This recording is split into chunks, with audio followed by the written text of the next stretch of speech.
Okay, a little bit more on setting the stage before we start talking about results. Short run versus long run GDP. So a construct to have in your mind for short run GDP is, well, I said it was spending. Economists also say expenditures, same thing. What we can do is we can add up the different types of expenditures that are out there in the economy, and the way that it's done, in fact, the way the data is actually collected, is this formula here, C plus I plus G plus NX. For most anyone who's taken an economics class, this formula is familiar. The C stands for personal consumption of households, like you or me going to Target. The I stands for the consumption, not consumption, the expenditures of firms, establishments, private sector. So private firms, if they need to go buy paper supplies, if they need to buy a computer, if they need to build a new building for their operations somehow, something like that, that all goes in here. G is a mix of C and I, but it's all for the government side only, right? So C and I are private sector. G is public sector. And that's the stuff we're talking about in this unit.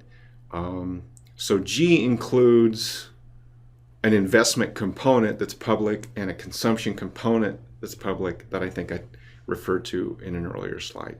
It includes both of those things, and then net exports. Long run GDP, a way of thinking about this is to think about productive capacity and what does it take? What does the nation need to produce goods and services? Well, it needs things like capital, labor, public capital, that kind of thing.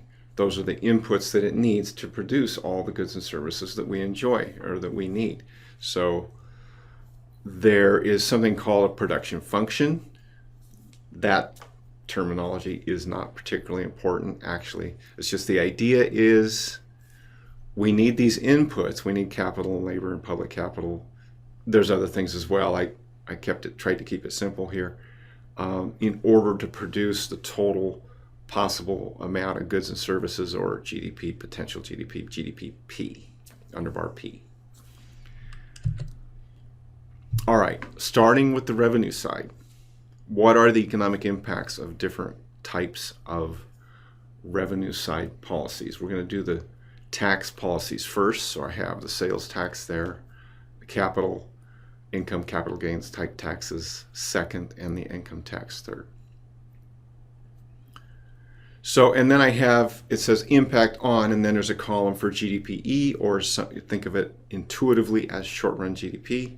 And then the last column is GDPP, or think of that intuitively as potential or long-run GDP. So the short-run impacts of raising any one of these three types of taxes is that GDP would go down, right? So if on Monday I went to Target and the sales tax rate was 10%, I would spend a certain amount of money. If the next day, on Tuesday, I went into Target and the sales tax rate was 15%, 5% higher than the previous day, that's going to reduce my expenditures at Target, right? Taxes of this kind are disincentives to economic activity. The greater the tax, the lower the volume of economic activity. This is true for all of these types of taxes. It's true for income taxes. So if income taxes rise, that's a disincentive for me to work, and so I'll work less, everything else being the same. Capital income and capital gains taxes, if those are higher, that's a disincentive for both savings and investment, depending on who it is we're talking about.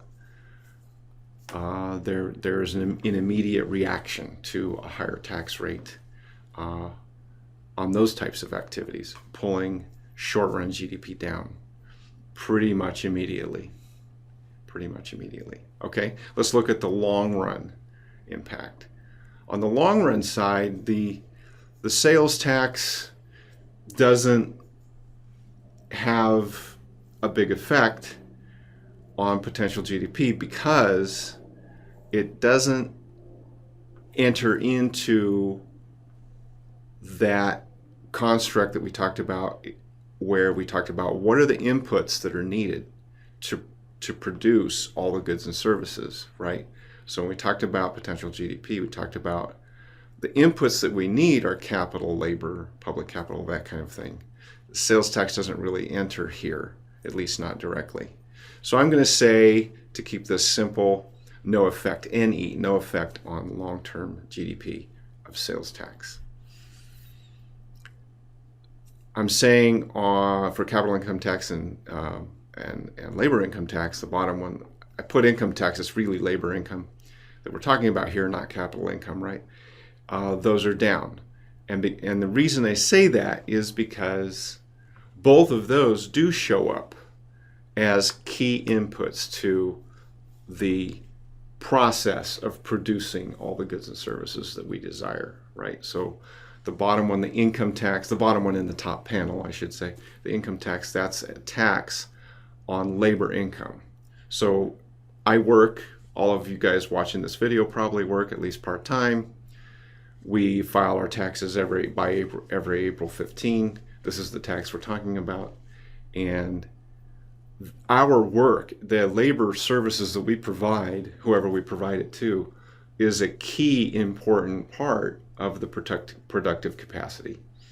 And so if we're disincentivized to work with a tax rate going up, then that's going to lead to lower productive capacity for the economy in the future because there will be fewer people working.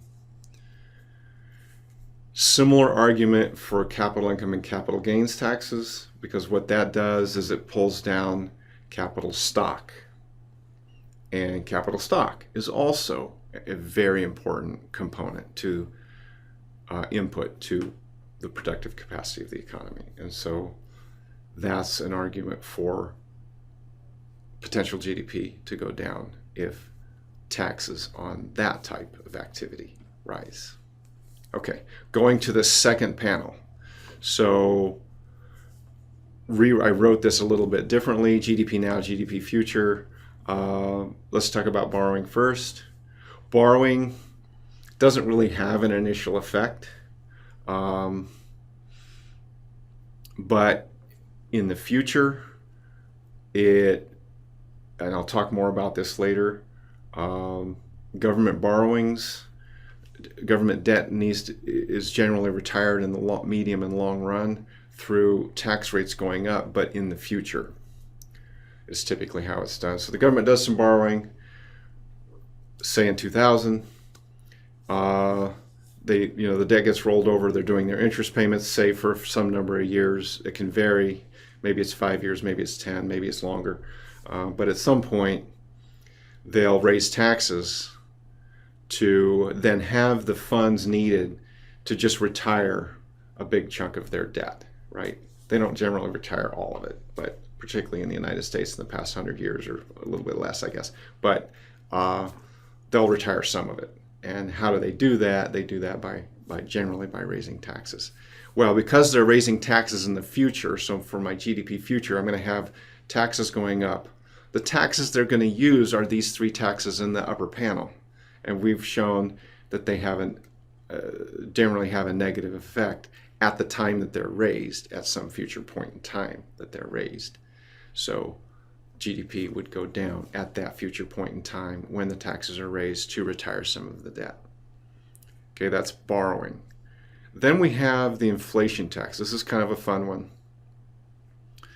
This is one of those weird things where, economists have lots of formulas, and so we have our nice formulas and we do some derivations with it and we look at it, and you get these variables and these terms in this nice big formula, and you're looking at it and you're saying to yourself, okay, I see that there, but what's the story? So the story is a little bit of a tricky one, perhaps, so bear with me. What's going on with the inflation tax is it's the fact that inflation is generally positive, which erodes the value of currency. It turns out that erosion of the value of currency is a cost to the private sector, and it's a benefit, or it's a revenue source to the government. Okay, well, why is this? Here's the best example I can think of to story to help you see what's going on there. Suppose I decide to buy a treasury bond from the United States government. Okay, and let's think primary market only. Ignore secondary bond markets right now for this conversation, just for the moment. Okay, I give my $1,000 to the United States government and they give me a bond. 10 years later, there's some interest payments. Ignore the interest payments. This discussion is unrelated to those things. I'm talking about the par, right? I give them $1,000. 10 years later, they're going to give me $1,000 back. During those 10 years, there's inflation taking place. At the beginning of that 10-year period, that $1,000 is worth more, isn't it? We all know this. And the government gets it then. They give me back $1,000 later, 10 years later, after it's worth less. It turns out this is a revenue source to the government. They get to use the 1,000 and spend it and invest and do whatever when it's worth more. Kind of subtle, kind of a hidden thing, but it's there. Now, given that in the past 8 years or something, inflation rates in the United States and in many economies have been running at quite low levels, that means that form of revenue to the government has been at small levels, right? So that type of revenue to the government becomes large and significant when the inflation rate becomes large and significant and stays high for some period of time, like 5-10 years. Then it becomes relatively more noticeable. So it's a subtle concept, and in these days, it's a relatively small phenomena in magnitude.